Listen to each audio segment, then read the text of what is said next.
அனைவருக்கும் வணக்கம். இன்னைக்கு மே 1 தினமணி செய்தித்தாள்ல என்னென்ன செய்திகள் இருக்கு அப்படிங்கிறத பார்ப்போம்.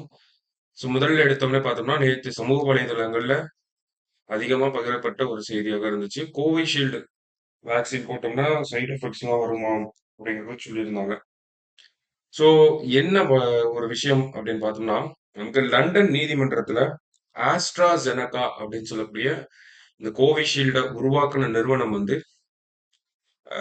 அங்க வழக்கு நடந்துட்டு இருக்கப்போ ஒரு சில விஷயங்கள ஒத்துக்கிட்டாங்க.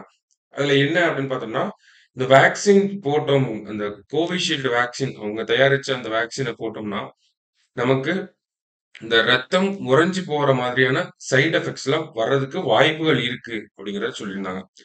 கரோனாவுக்கு கோவிஷீல்டு தடுப்பூசியால் மிக அரிதான பக்க விளைவாக ரத்தம் உறைதல் ஏற்படலாம் அப்படிங்கிறத ஒத்துக்கிட்டு இருந்திருக்காங்க. ஓகேவா? அது வேக்சின் போட்ட கொஞ்ச நாளைக்குள்ள தான். ஓகேங்களா? இப்ப நமக்கு ஏதாவது பாதிப்புகள் இருக்குமானா, இப்போ இருக்காது. ஓகேவா? அதே மாரி இந்த கொரோனா வேக்சினுக்கும், ஹார்ட் டிசீஸ்க்கும் என்ன ஒரு ரிலேஷன் இருக்கு? கொரோனா வேக்சினுக்கும் மத்த அ நமக்கு லங் சார்ந்த டிஸார்டர்ஸ்க்குலாம் என்னென்ன ரிலேஷன் இருக்கு? கொரோனாக்கும், டிபிக்கும் என்ன ரிலேஷன் இருக்கு? இந்த மாரி நெறைய ஆய்வுகள் நடத்தப்பட்டுருச்சு. ஓகேங்களா?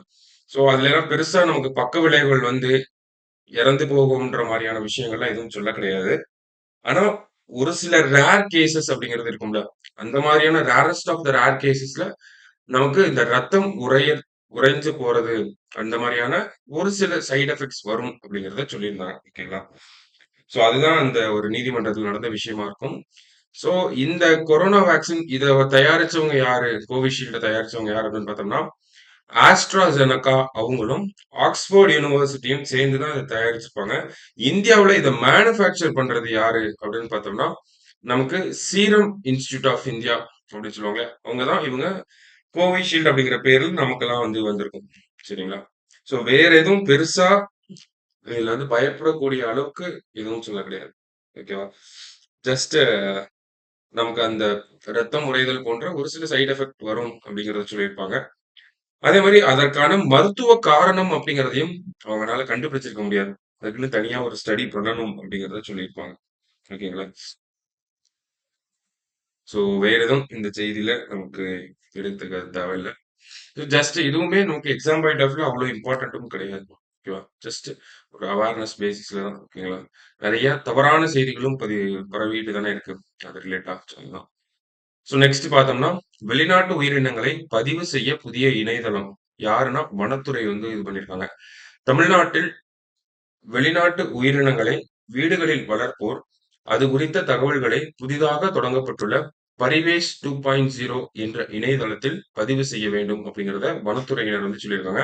ஸோ இந்த பரிவேஷ் 2.0 அப்படிங்கிற இணையதளம் எதற்கான இணையதளம் அப்படிங்கிறது கூட கேட்பாங்க. இப்ப வெளிநாட்டு உயிரினங்களை வந்து பதிவு செய்யறதுக்கான ஒரு இணையதளமா இதை கொண்டு வந்திருக்காங்க. ஸோ வன உயிரின பாதுகாப்பு சட்டம், வைல்ட் லைஃப் புரொடெக்ஷன் ஆக்ட். அதுக்கு கீழ அட்டவணைகள் இருக்கும். ஷெட்யூல் 1, ஷெட்யூல் 2 அந்த மாரி. அதுல அட்டவணை 4ல் வகைப்படுத்தப்பட்டுள்ள உயிரினங்களுக்கு இந்த விதி பொருந்தும் அப்படிங்கிறத சொல்லியிருக்காங்க. ஓகேங்களா? அப்ப அட்டவணை 4க்கு கீழ இருக்கக்கூடிய உயிரினங்கள், அது வெளிநாட்டு உயிரினங்களா இருக்கிறப்ப, அத நம்ம பரிவேஷ்ல வந்து நம்ம அ அந்த வெப்சைட்ல நம்ம ரெஜிஸ்டர் பண்ணியிருக்கணும். ஓகேவா? கேட்கலாம் வாய்ப்பு இருக்கு. அடுத்தது பார்த்தோம்னா, ஸோ இன்றைய திருக்குறள பார்த்தோம்னா, என்ன குடுத்திருக்காங்கன்னா, எளிமையான திருக்குறள். எல்லாருக்குமே தெரிஞ்ச திருக்குறள். "எப்பொருள் யார் யார்வாய் கேட்பினும், அப்பொருள் மெய்ப்பொருள் காண்பது அறிவு." ஸோ நம்ப என்ன மாதிரியான விஷயங்களாக இருக்கட்டும், அத யார் வேணாலும் சொல்லட்டும். அந்த விஷயத்தோட உண்மை தன்மைய நம்ப அ க நம்ப ஸ்டடி பண்ணி, நம்ப ரிசர்ச் பண்ணி தான் அத கண்டுபிடிக்கணும். அப்படிங்கிறத சொல்றாங்க. இப்ப எப்பொருள் யார் யார்வாய் கேட்பினும், யார் வேணாலும் என்ன விஷயங்கள் வேணாலும் சொல்லலாம். அதனுடைய உண்மை தன்மைய வந்து நம்ப தான் ஆராய்ந்து பார்க்கணும் அப்படிங்கிறத சொல்றாங்க. ஓகேவா? திருக்குறள் எண் 423 அதிகாரம் அறிவு உடைமை. ஸோ மத்தபடி செய்திகள் அப்படின்னு பார்த்தோம்னா, நமக்கு பெருசா எக்ஸாம் பாயிண்ட் ஆஃப் வியூல எடுத்துக்கிற மாரி ஒண்ணும் இல்ல. இந்த இடத்துல பார்த்தோம்னா, கடமையை கை கழுவும் அரசு அப்படின்னு சொல்லி குடுத்திருக்காங்க. ஸோ இந்த இடத்துல பார்த்தோம்னா நமக்கு தெரியும்.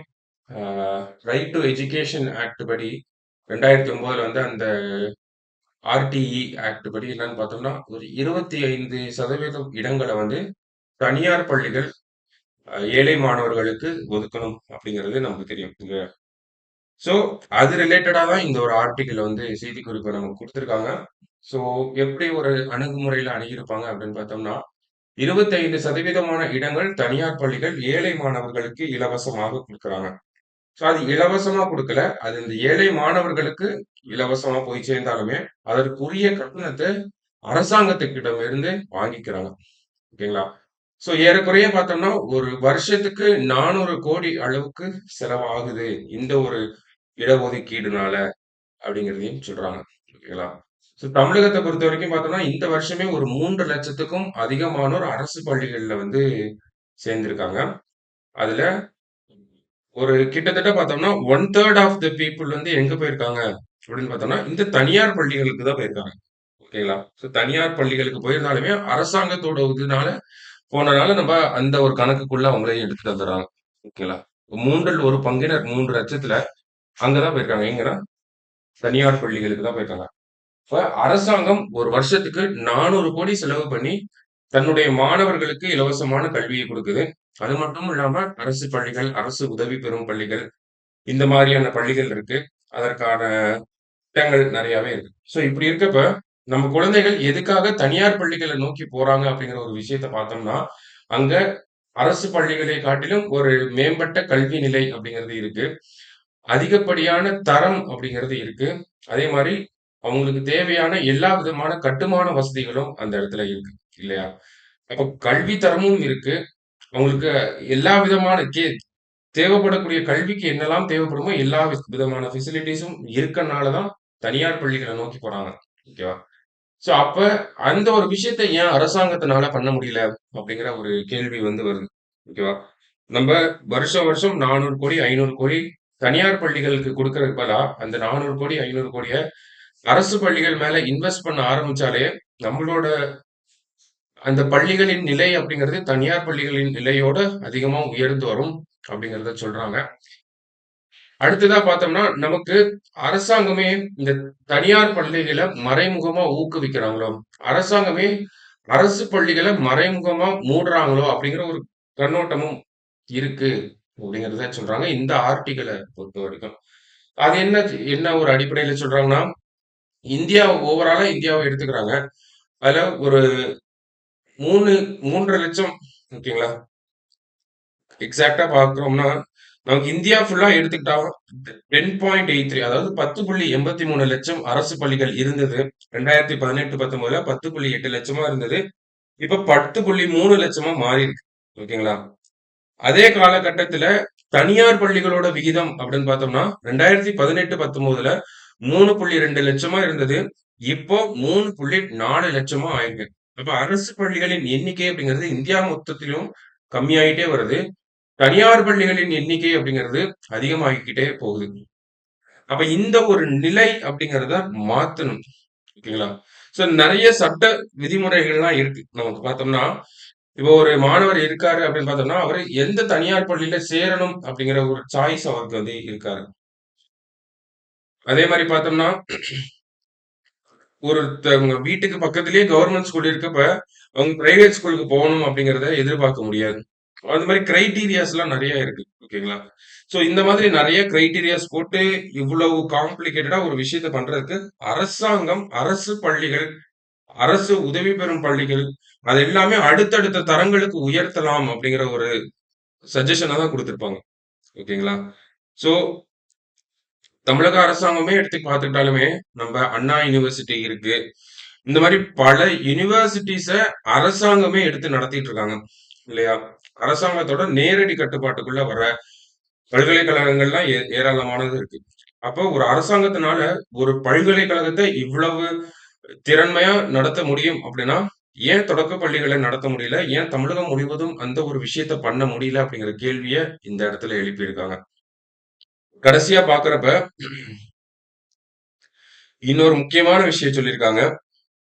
என்ன அப்படின்னு பார்த்தோம்னா, பள்ளிக்கூடங்களை நடத்த வேண்டிய கடமையும், மக்களுக்கு கல்வி வழங்கக்கூடிய மிகப்பெரிய பொறுப்பும் தன்னிடம் இருந்தாலும், அவற்றில் இருந்து மெல்ல விலகி, அரசு பள்ளிகளை மூடுவதற்கும், அவற்றை மக்கள் நிராகரிப்பதற்கும் அரசு மறைமுகமாக துணை நிற்கிறது அப்படிங்கிறத ஒரு குற்றச்சாட்ட வச்சிருக்காங்க. ஓகேங்களா?